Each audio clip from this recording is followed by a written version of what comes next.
Hello everyone, good morning. एक बार फिर से आप सभी का क्रेजी जीके ट्रिक के डेली करंट अफेयर की सीरीज में स्वागत है। शुरू करेंगे आज के सेशन को, हमारी डेली करंट अफेयर की सीरीज को। यहां पर हम डिस्कस कर लेते हैं 7 अक्टूबर के सभी इंपॉर्टेंट क्वेश्चन को। एक एक क्वेश्चन, एक एक करंट अफेयर ध्यान से सुनिए, एक एक फैक्ट को नोट कीजिए। बहुत ही इंटरेस्टिंग सेशन है, एंड तक बने रहिएगा। और पीडीएफ के लिए क्रेजी जीके ट्रिक एप्लीकेशन को चेकआउट कीजिए। वहां पर आपको पीडीएफ मिल जाएगी डेली करंट अफेयर की, और साथ ही साथ डेली करंट अफेयर के मॉक टेस्ट भी आप एप्लीकेशन पर जाकर लगा सकते हैं।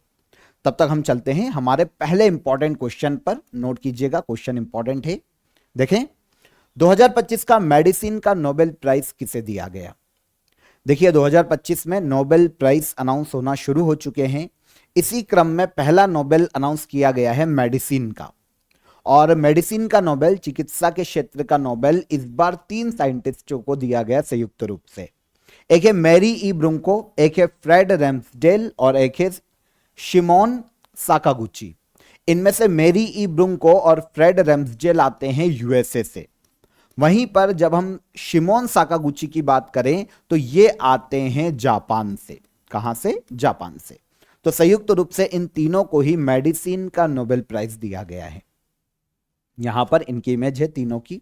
मेडिसिन का नोबेल प्राइज 3 साइंटिस्ट को दिया गया। किस क्षेत्र में? किस क्षेत्र में रिसर्च के लिए दिया गया? तो इम्यून सिस्टम पर रिसर्च के लिए इन्हें यह अवार्ड दिया गया। समझने की कोशिश करते हैं कि इन्होंने किस चीज में किस बारे में रिसर्च की है। देखिए, इम्यून सिस्टम क्या होता है, अगर हम इसे समझें तो ह्यूमन बॉडी को बैक्टीरिया से, वायरस से या फिर किसी भी प्रकार के इंफेक्शन से कौन बचाता है? इम्यून सिस्टम बचाता है। कोई भी अगर सूक्ष्म जीव है उससे बचाता है और हमको हेल्दी रखता है, बीमार होने से रोकता है। इम्यून सिस्टम का ये सारा काम होता है। नॉर्मली क्या होता है, जब हम ब्लड की बात करते हैं ना, तो ब्लड में 3 एलिमेंट होते हैं। एक होता है WBC, व्हाइट ब्लड सेल्स। एक होता है RBC, रेड ब्लड सेल्स। एक होता है प्लेटलेट्स। ओके, WBC में पाए जाते हैं टी सेल। क्या पाए जाते हैं? टी सेल पाए जाते हैं। अब ये टी सेल 3 तरीके के होते हैं। एक है हेल्पर टी सेल, पूरी बॉडी में ये हेल्पर टी सेल घूमता है और ये देखता है कि भाई ह्यूमन बॉडी में कोई भी वायरस, बैक्टीरिया या कोई अदर चीज बाहर से आई हुई है या नहीं। अगर वो बाहर से आई हुई है, जैसे बैक्टीरिया, वायरस, इनको डिटेक्ट करता है। अब वो डिटेक्ट करेगा, समझेगा, निगरानी करेगा पूरी बॉडी में घूमकर। ठीक है। फिर आता है किलर सेल। जो किलर टी सेल होता है ना, एक हो गया हेल्पर टी सेल, एक होता है killer T cell. Killer T cell इन सभी बैक्टीरिया, वायरस या बाहर से कोई भी अगर एलिमेंट आया है बॉडी में तो उनको नष्ट करने का काम करता है। अब एक तीसरा भी होता है जिसे कहा जाता है, जिसकी खोज करने का श्रेय दिया जाता है शिमोन साकागुची को। इन्होंने 1990 के दशक में रेगुलेटरी टी सेल की खोज की है। इन्होंने देखा कि अगर ये टी सेल अपना काम ढंग से नहीं करते हैं तो ये टी सेल जिस प्रकार से, अगर इस चीज में अंतर नहीं देख पा रहे कि भाई बैक्टीरिया, वायरस या कोई भी एलिमेंट बाहर से आया हुआ है या बॉडी ने ही उसको बनाया है या फिर वो बॉडी का ही एलिमेंट है। अगर टी सेल ये काम नहीं करते हैं, इस चीज में अगर कंफ्यूज होते हैं, तो हो सकता है टी सेल जो टिश्यू है, जो बॉडी के सेल हैं, जो टिश्यू हैं, उन्हीं को एनिमी समझ ले और उन्हीं को नष्ट करने लग जाए, उन्हीं को खाने लग जाए। तो इसे कहा जाता है ऑटो इम्यून डिसीज। जैसे फॉर एग्जांपल जो डायबिटीज होती है वो एक प्रकार की ऑटो इम्यून डिसीज है। तो ये सारे जो ट्रेनिंग होती है ना टी सेल की, वो होती है थाइमस में, है ना, ह्यूमन बॉडी में चेस्ट के आसपास अंदर होता है एक थाइमस। थाइमस ग्लैंड में इन सभी टी सेल की ट्रेनिंग होती है। अब इसमें जो रेगुलेटरी टी सेल खोजा गया ना, उसका काम क्या होता है? रेगुलेटरी टी सेल रेगुलेट करता है दूसरे टी सेल को। देखिए, कोई बैक्टीरिया बाहर से आया था, उसको किलर टी सेल ने खत्म कर दिया। अब उस किलर टी सेल को शांत भी तो करना पड़ेगा कि भाई हो गया हमारा काम, अब कुछ भी नहीं है तो तू शांत हो जा। तो ये काम कौन करेगा? इस चीज को रेगुलेट कौन करेगा? ये रेगुलेटरी टी सेल करता है। रेगुलेटरी टी सेल अगर बाहर का कोई बैक्टीरिया बच गया है, वायरस बच गया है, उसको भी खत्म करने का काम करता है। लेकिन अगर आप सोचिए कि रेगुलेटरी टी सेल में ही अगर कोई प्रॉब्लम आ जाए तो ऑटो इम्यून डिसीज बढ़ने की संभावनाएं बढ़ जाएगी, हो जाएगी। ऑटो इम्यून डिसीज से ह्यूमन को फेस करनी पड़ेगी। तो इसीलिए ये चीज खोजनी पड़ी कि भाई रेगुलेटरी टी सेल को कंट्रोल कौन करता है। तो रेगुलेटरी टी सेल को तो सिमोन साकागुची ने खोज लिया था पहले। अब इस टी सेल को रेगुलेट करता है एक प्रकार का जिन, जिसे कहा जाता है फॉक्स P3 जिन, और इसको खोजने का श्रेय दिया जाता है फ्रेड रैम्सडेल और मेरी ब्रूमको को। इन दोनों ने मिलकर फॉक्स P3 जिन को खोजा है कि भाई अगर रेगुलेटरी टी सेल में कोई भी प्रॉब्लम है, मतलब जो जिन प्रॉब्लम दे रहा है वो है फॉक्स P3 जिन। रेगुलेटरी जिन को अगर सही करना है तो इस जिन में सुधार करना पड़ेगा या इसको सुधारना पड़ेगा, क्योंकि यही कंट्रोल करता है किसको, रेगुलेटरी टी सेल को। यह बताया मेरी ब्रूमको और फ्रेड रैम्सडेल ने मिलकर। तो इसीलिए संयुक्त रूप से इन तीनों को दिया गया है मेडिसिन का नोबेल। तो आई होप आपको समझ में आया होगा। सेल हमारे इम्यून सिस्टम को यह बताते हैं कि बाहर से आया हुआ जो भी तत्व है, जो बाहर से जो भी आया है वो हमारी बॉडी या सेल और टिश्यू, मतलब बाहर से आया हुआ कौन सा है और हमारी बॉडी का सेल या टिश्यू कौन सा है, ये जो डिफरेंस मिल पा रहा है ना ह्यूमन बॉडी को, वो मिल पा रहा है किससे, टी सेल के माध्यम से। सेल बताते हैं इम्यून सिस्टम को, और अगर सेल में ही प्रॉब्लम आ जाए तो फिर डिसीज होगी कौन सी, इसे कहा जाता है ऑटो इम्यून डिसीज। और अगर रेगुलेटरी सेल या सेल को सही करना है तो फिर फॉक्स P3 जिन को खोजने का श्रेय दिया जाता है मैरी और फ्रेड को। ठीक है, तो संयुक्त रूप से इन तीनों को दिया गया है मेडिसिन का नोबेल। आई होप आपको समझ में आया होगा। तो आपको यह चीज समझना पड़ेगी कि रेगुलेटरी टी सेल जो कि रेगुलेट कर रहा है हमारे अदर टी सेल को या फिर उनको डाउन कर रहा है कि भाई हमारा काम हो गया, जैसे किलर टी सेल को, ये रेगुलेटरी टी सेल को कंट्रोल करने वाला जो जिन है वो फॉक्स P3 जिन है। और अगर रेगुलेटरी टी सेल में कोई प्रॉब्लम हो रहा है तो हमको सुधारना किसको है, फॉक्स P3 जिन को सुधारना पड़ेगा। तो ये एक खोज है, ये एक रिसर्च है इम्यून सिस्टम पर, जो कि तीनों साइंटिस्ट ने मिलकर की है और इनको दिया गया मेडिसिन का नोबेल। नोबेल प्राइज दुनिया के सबसे बड़े इंटरनेशनल अवार्ड है। ऐसे लोगों को दिए जाते हैं जिन्होंने ह्यूमैनिटी के लिए कोई कंट्रीब्यूशन दिया हो, है ना, कोई चेंज लाने के लिए काम किया हो, तो ऐसे लोगों को नोबेल प्राइज दिए जा सकते हैं। 6 क्षेत्रों में नोबेल दिए जाते हैं, आप सभी को नॉर्मल पता है, पर फिर भी हम यहां पर एक बार देख लेते हैं। एक है फिजिक्स का नोबेल, एक है केमिस्ट्री का नोबेल, मेडिसिन का नोबेल, लिटरेचर, पीस और इकोनॉमिक्स। सबसे एंड में शुरू किया गया था अर्थशास्त्र का नोबेल। 1968 में अर्थशास्त्र का नोबेल पहली बार शुरू किया गया था। कौन देता है, नोबेल फाउंडेशन। प्राइज को मतलब कंट्रोल करने वाली संस्था है, जो कि प्रशासनिक संस्था अगर हम देखें तो यह नोबेल फाउंडेशन है। ठीक है, ये ठीक है, यहां पर समझ में आ गया। स्टार्ट कब हुआ था, 10 दिसंबर 1901 में नोबेल प्राइज की शुरुआत की गई। इकोनॉमिक्स के नोबेल प्राइज की शुरुआत की गई थी 1968, जैसा कि मैंने आपको बता दिया। किसके नाम पर दिया जाता है, तो अल्फ्रेड नोबेल के नाम पर दिया जाता है। एक बहुत ही फेमस बिजनेसमैन और साइंटिस्ट थे। 1867 में इन्होंने खोज की थी डायनामाइट की, अल्फ्रेड नोबेल ने। तो इनके नाम पर नोबेल प्राइज दिए जाते हैं हर साल।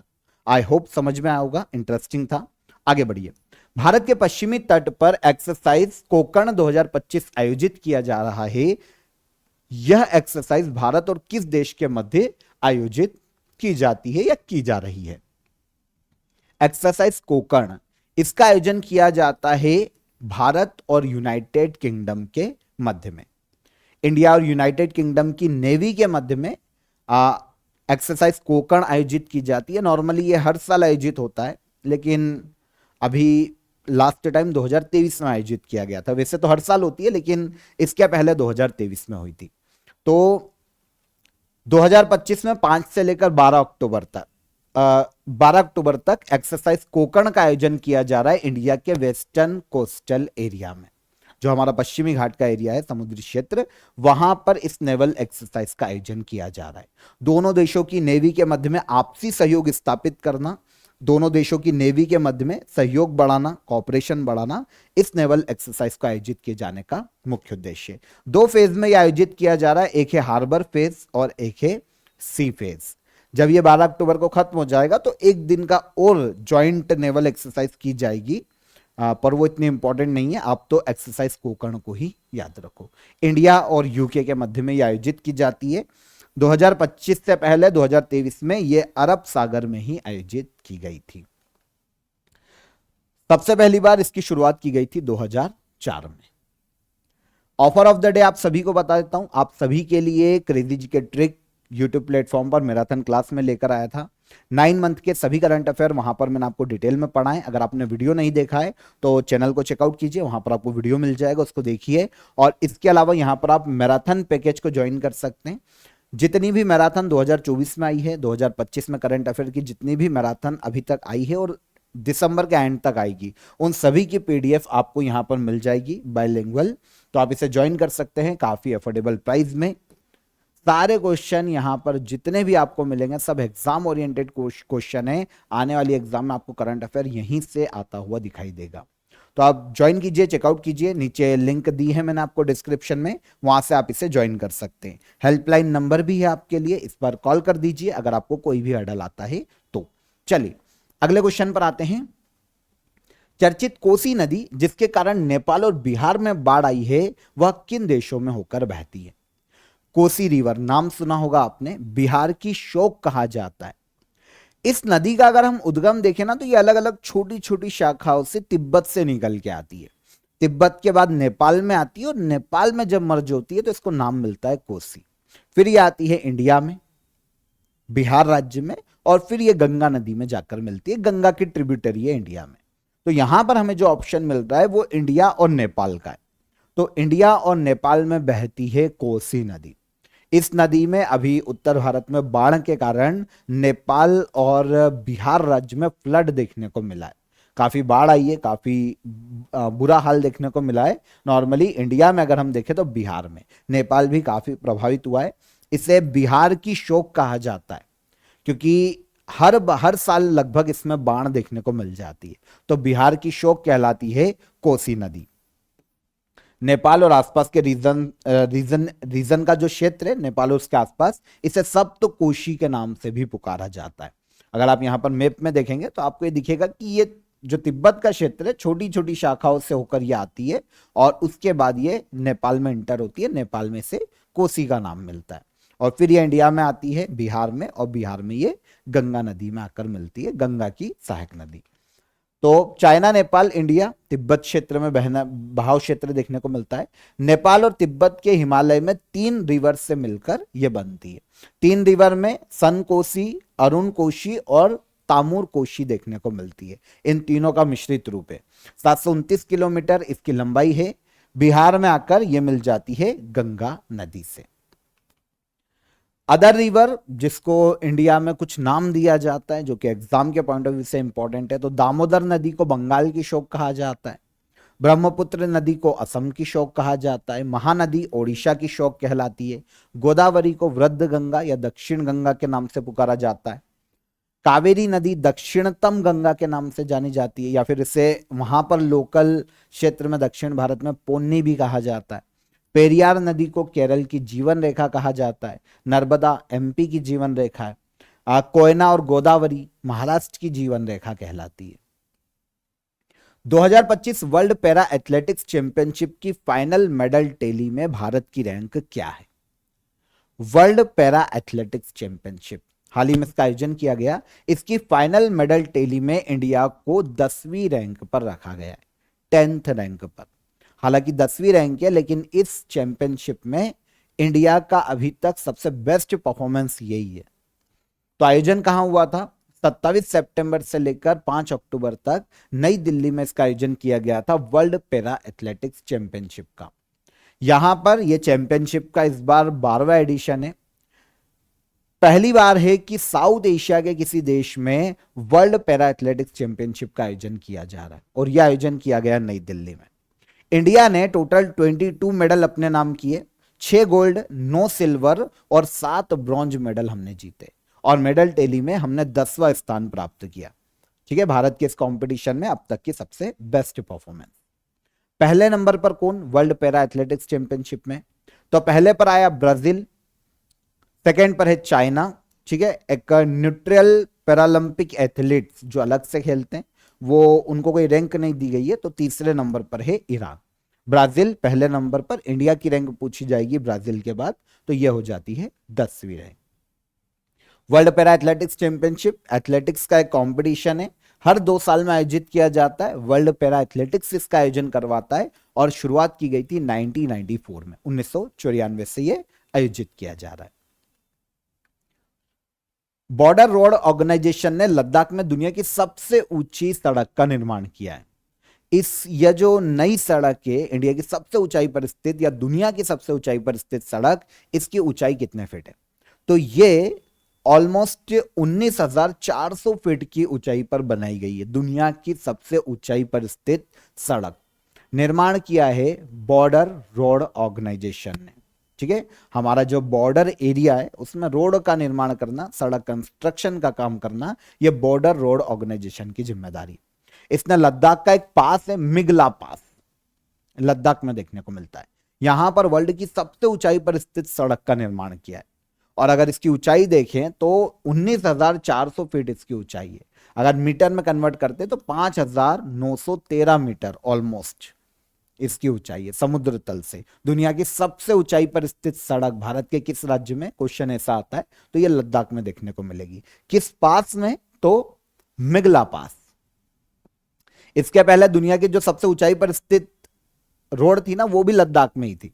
ये उमलिंगला पास में थी जिसकी हाइट 5,798 मीटर थी और अब इससे ऊंची हो गई है 5,913 मीटर।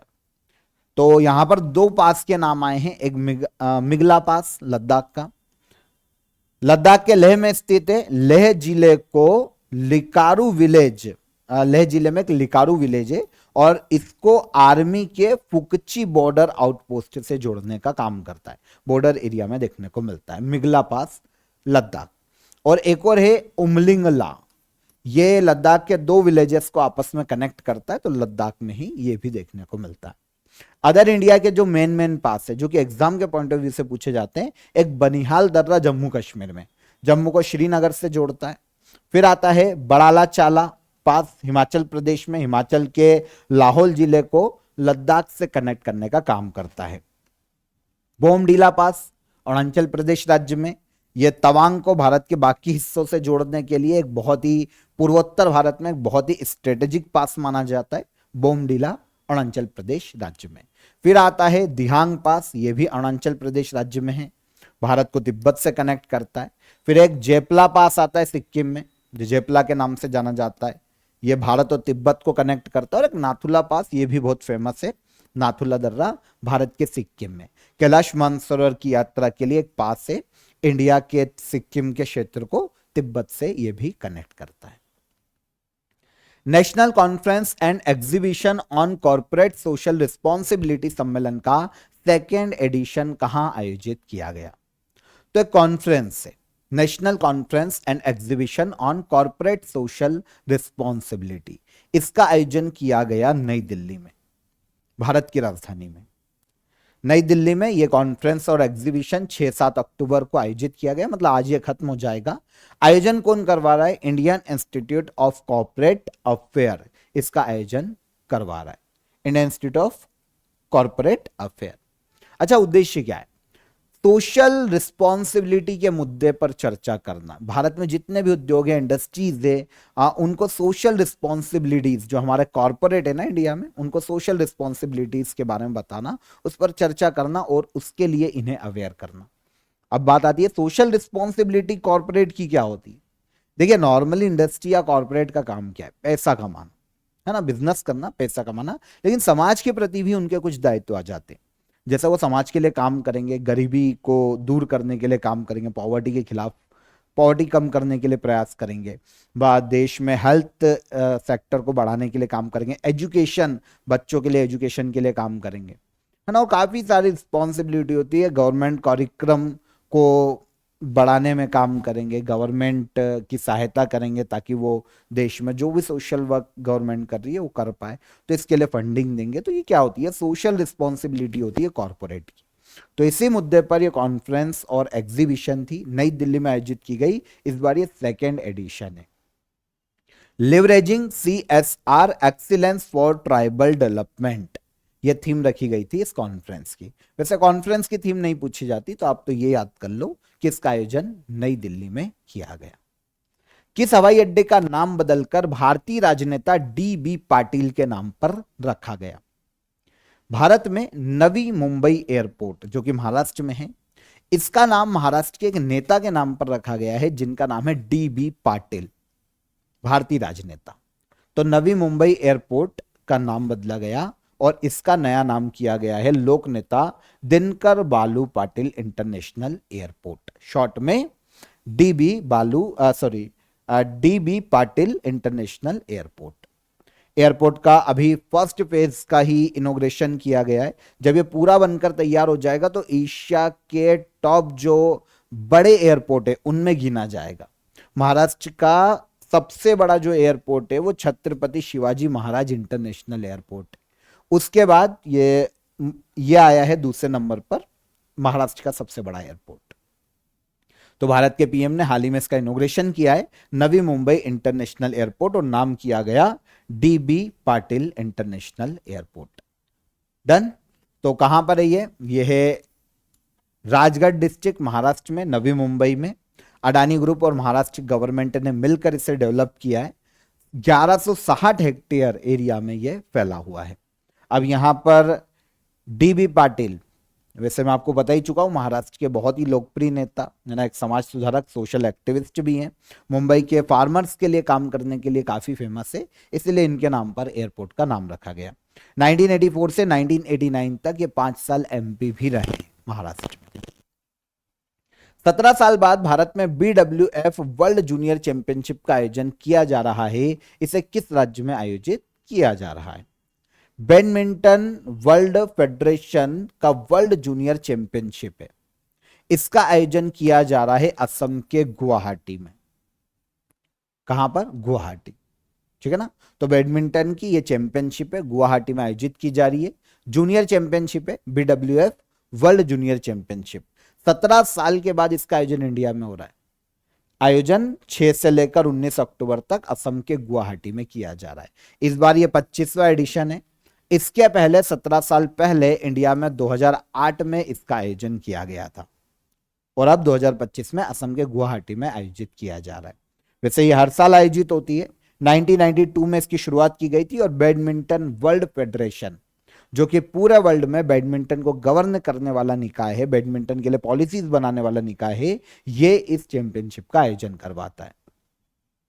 अगर हम बैडमिंटन वर्ल्ड फेडरेशन की बात करें तो पहली बार इसकी स्थापना 1934 में की गई थी। हालांकि उस वक्त इसे इंटरनेशनल बैडमिंटन फेडरेशन के नाम से जाना जाता था। फिर एक और संस्था के साथ 1981 में इसका मर्ज किया गया और इसका नाम हो गया बैडमिंटन वर्ल्ड फेडरेशन, ठीक है। हेडक्वार्टर है मलेशिया के कुआलालंपुरम में। टाइफून मेटमो किस महासागर में आया है?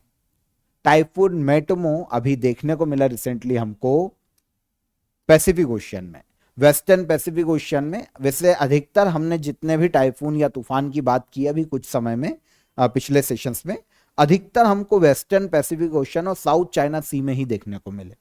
काफी अभी यहाँ पर जो वेस्टर्न पैसिफिक ओशियन का जो रीजन है, जो साउथ चाइना सी का रीजन है, काफी अभी उथल पुथल यहां पर देखने को मिल रही है समुद्री क्षेत्र में। तो एक और टाइफून यहां पर देखने को मिला है मातमो, पैसिफिक ओशियन में ये ओरिजिनेट हुआ है। चाइना, फिलीपींस, वियतनाम, इनको इसने प्रभावित किया, काफी लैंडफॉल हुआ इन सभी देशों में। फिलीपींस में इसे एक नया नाम दिया गया है पाओलो, टाइफून पाओलो। फिलीपींस ने पर्टिकुलर इसका नाम किया, लेकिन इंटरनेशनल इसका नाम है टाइफून माटमो। कहां पर आया ये? वेस्टर्न पैसिफिक ओशियन में। इसके पहले जो वेस्टर्न पैसिफिक ओशियन में अभी कुछ समय में हमें तूफान देखने को मिले, टाइफून रगासा आया था कुछ समय पहले, टाइफून तपह साउथ चाइना सी में देखने को मिला था, और टाइफून कोम है, ये भी हमको वेस्टर्न पैसिफिक ओशियन में देखने को मिला था। अभी जो रिसेंट आया है वो है टाइफून मेटमो, ठीक है, या माटमो या मेटमो। लास्ट क्वेश्चन, भारत का नया वनडे कप्तान किसे नियुक्त किया गया? आप सभी को पता है इसका आंसर, ये कौन है? शुभमन गिल। अभी तक रोहित शर्मा, मैं शेट्टी बोलने वाला था, अभी तक रोहित शर्मा भारत के वनडे कैप्टन थे। अब इनको रिप्लेस किया है शुभमन गिल ने, और अब शुभमन गिल भारत के जो वनडे क्रिकेट है उसके कैप्टन, वनडे टीम के कैप्टन बनाए गए हैं। अभी ऑस्ट्रेलिया के खिलाफ 3 मैचों की वनडे सीरीज होने वाली है। इसके पहले ये अनाउंसमेंट की गई है 19 अक्टूबर से ऑस्ट्रेलिया के खिलाफ हम 3 मैचों का वनडे सीरीज खेलेंगे। तो उसमें शुभमन गिल हो जाएंगे हमारे कैप्टन, और श्रेयस अय्यर को घोषित किया गया है वाइस कैप्टन वनडे का। शुभमन गिल पंजाब से आते हैं। ICC men's one day team of the year या one day cricketer of the year इन्हें दिया गया था 2023 में, one day cricketer of the year. और ये मंथ जो men's player of the month रहता है आईसीसी का, हर महीने आता है, 4 बार ICC men's player of the month बन चुके हैं शुभमन गिल। तो पंजाब से हैं, ये हमारी वनडे क्रिकेट टीम के बने हैं कैप्टन। डन। तो यहां पर 7 अक्टूबर के हमारे करंट अफेयर हो जाते हैं क्लियर। अब हम चलते हैं लास्ट डे के रिवीजन पर, रिवाइज कर लेते हैं हमारे कल के करंट अफेयर को। रीजनल रूरल बैंक ने अपनी गोल्डन जुबली मनाई है। रीजनल रूरल बैंक की स्थापना कब की गई थी? तो यह स्थापना की गई थी 1975 में। नॉर्वे में आयोजित की जा रही 2025 वर्ल्ड वेटलिफ्टिंग चैंपियनशिप में मीराबाई चानू ने कौन सा मेडल जीता है? तो ये हमने जीता है, मीराबाई चानू ने सिल्वर मेडल। फिर भारत की पहली चीता सफारी किस नेशनल पार्क में शुरू की गई? तो इसे शुरू किया गया कूनो नेशनल पार्क में। वर्ल्ड स्पेस वीक हर साल कब से कब तक मनाया जाता है? तो ये 4 से 10 अक्टूबर तक मनाया जाता है, 4 से लेकर 10 अक्टूबर तक। हाल ही में 97 वर्ष की आयु में TJS जॉर्ज का निधन हो गया। किस क्षेत्र से ये संबंधित हैं? तो ये जर्नलिज्म से संबंधित है, बहुत ही फेमस जर्नलिस्ट और ऑथर। ठीक है। पीएम मोदी द्वारा पीएम सेतु योजना किस राज्य में लॉन्च की गई? तो यह लॉन्च की गई बिहार राज्य में। चक्रवात शक्ति किस सागर में आया है? तो यह कहां पर आया था? अभी अरेबियन सी में देखने को मिला था, अरब सागर में। भारत के एकमात्र मड वॉल्केनो में विस्फोट हुआ है। यह मड वॉल्केनो कहां स्थित है? तो यह देखने को मिलेगा अंडमान निकोबार आइलैंड पर, मड वॉल्केनो। वर्ष 2025 में उत्कृष्ट सामाजिक सुरक्षा उपलब्धि के लिए ISSA अवार्ड किस देश ने जीता? यह जीता इंडिया ने। और एलन सोली ने किस भारतीय खिलाड़ी को अपना ब्रांड एम्बेसडर बनाया? तो यह है कौन? तानिया मिर्जा।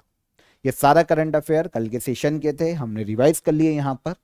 अब हम क्वेश्चन ऑफ द डे का आंसर ले लेते हैं। क्रिकेट पिच का मानक माप क्या होता है? तो यह होता है 20 यार्ड और 10 फीट। ठीक है। पेशवा बाजीराव की समाधि किस नदी के तट पर स्थित है? तो मध्य प्रदेश के खरगोन जिले में रावेर खेड़ी नाम का प्लेस है, वहां पर नर्मदा नदी के किनारे पेशवा बाजीराव की समाधि है। विंबलडन 2025 में मेंस सिंगल का खिताब किसने जीता?